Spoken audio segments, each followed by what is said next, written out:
NU hari ini disasar. Orang NU itu paling senang dengan habaib, menghormati para habaib. Ini ajaran ulama-ulama NU, membangun kecintaan kepada Rasulullah lewat penghormatan terhadap para dzurriyyahnya. Tapi soal moral lain lagi, Pak. Meskipun Habib kalau bajingan ya bajingan aja. Ini mohon maaf, Pak, ini persoalan moral manusia. Habib ini kan persoalan persorangan, individu. Kelakuannya macam-macam, Pak. Kalau ada Habib yang kemudian memperkosa pasiennya di Bekasi sampai 3 orang, sampai hamil 2 orang itu, kita mau cium tangan. Mohon.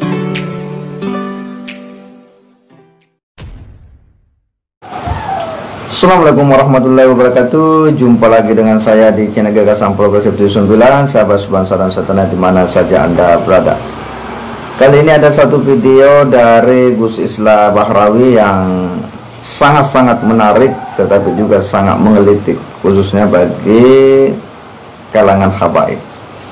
Bagaimana Gus Islah Bahrawi, ya kita tahulah bagaimana dia ketika berbicara itu begitu bermutu, penuh dengan kualitas dan juga analisis yang sangat tajam, mendalam dan filosofis.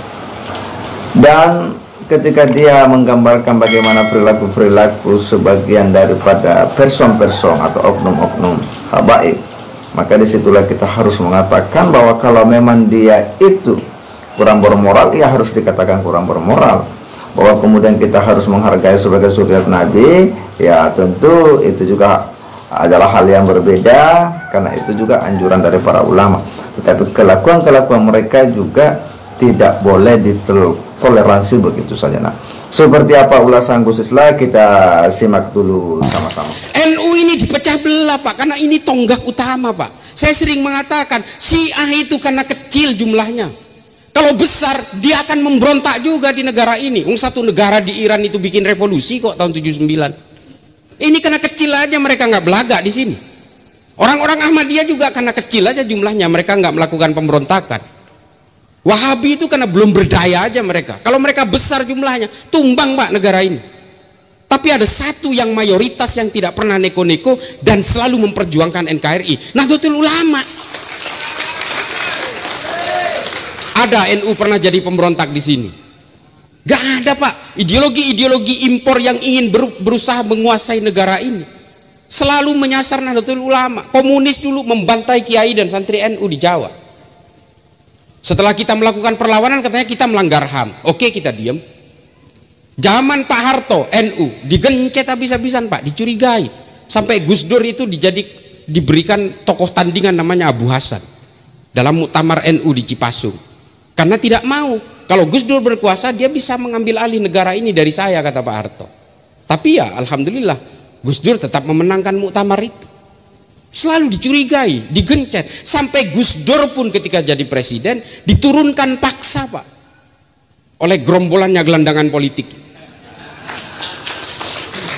Apa ada orang NU yang ngamuk? Bikin aksi 212, terus kemudian datang ke menjadi Monas Limin gitu, terus kemudian bikin rusuh di Jakarta? Nggak ada, Pak. Apa kata Gus Dur? Tidak ada jabatan yang bisa dipertahankan mati-matian di dunia ini. NKRI jauh lebih penting daripada saya, kata Gus Dur ini. Makanya kemudian kalangan Nahdien sadar negara ini jauh lebih penting. Kalau sudah persoalan politik, Pak, umat Islam itu nggak mikir imannya sama, syahadatnya sama, Qurannya sama, nggak mikir, Pak. Pokoknya kalau beda orientasi politik, lu musuh gua.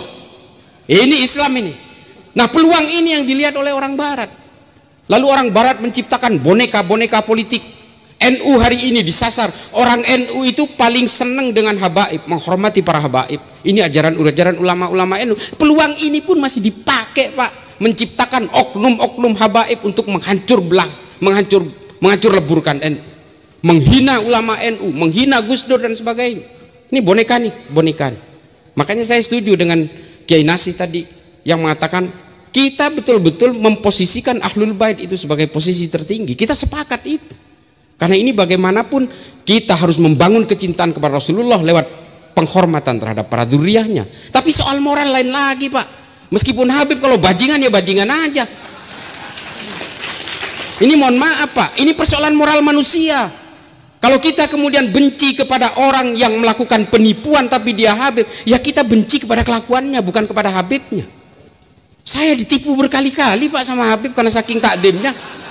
Wallahi, batu cincin lah apalah. Dikatakan ini blue safir, ahli ini, wallah asli ini. Ternyata beling Pak.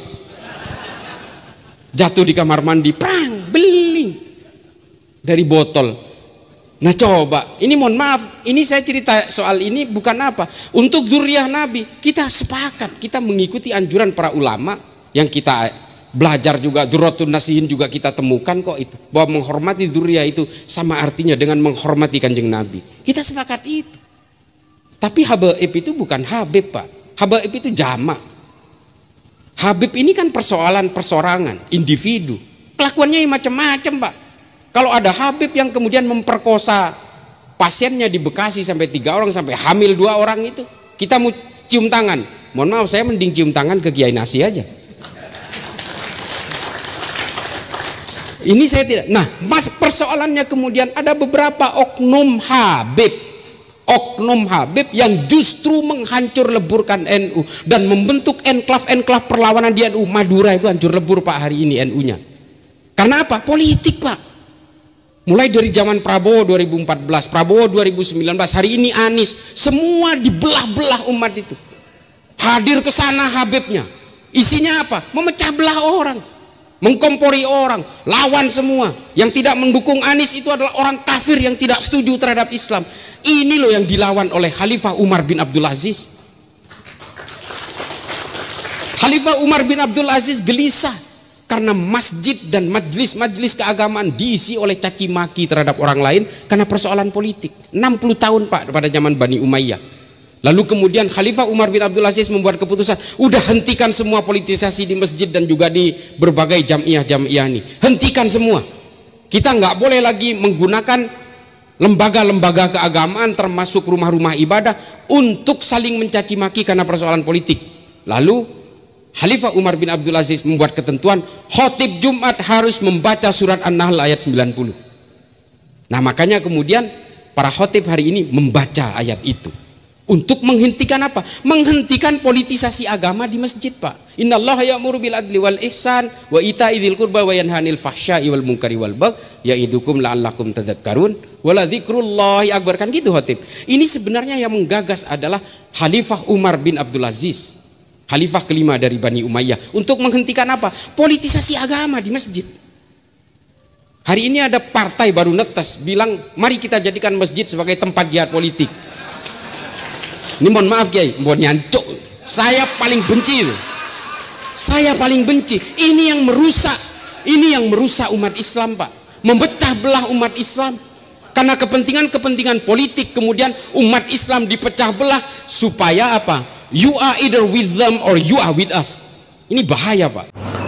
Ya, sangat menarik apa yang diulas oleh Gus Islah Bahrawi, yang mana mengupas banyak hal dari soal-soal politik, soal-soal sosial, hingga kepada bagaimana peran-peran dari para habaib di Indonesia ini. Dan ini tentu hal yang sangat menarik di saat hari ini polemik soal nasab habaib itu masih terus saja menjadi perbincangan hangat di kalangan para ulama dan para kiai. Ulasan-ulasan Gus Islah ini seolah membuka cara pandang kita, ya, cakrawala kita melihat ya situasi polemik habaib hari ini. Karena kadang kita mendapat informasi satu ulama mengatakan seperti ini soal habaib, satu ulama mengatakan seperti ini. Ketika ada perbedaan, kadang kita ini merasa kebingungan yang mana yang harus kita jadikan pegangan. Nah, seolah-olah bahwa ada situasi yang diciptakan untuk kemudian membuat ya kita ini sebagai umat ya itu kemudian bingung. Tetapi yang jelas bahwa ketika para habaib ya mengklaim diri sebagai suriat Nabi, tetapi kelakuan-kelakuan mereka itu jauh dengan apa yang dicontohkan oleh Rasulullah. Nah, disinilah kemudian tentu umat akan menggugat ya. Dan apa yang disampaikan oleh Gus Islah Bahrawi saya kira sangat relevan, bahwa kalau memang mereka itu bajingan ya kita harus sebut dia bajingan. Kalau mereka memang kurang bermoral, ya harus kita sampaikan bermoral. Ya, terlepas bahwa dia adalah suriat Nabi, tetap kita harus menghormati sebagai suriat Nabi. Tapi kelakuannya itulah yang harus kita tegas mengatakan bahwa itu adalah perbuatan tercela. Saya kira ini adalah sebuah wejangan dan ulasan yang cukup menarik dan sekaligus menjadi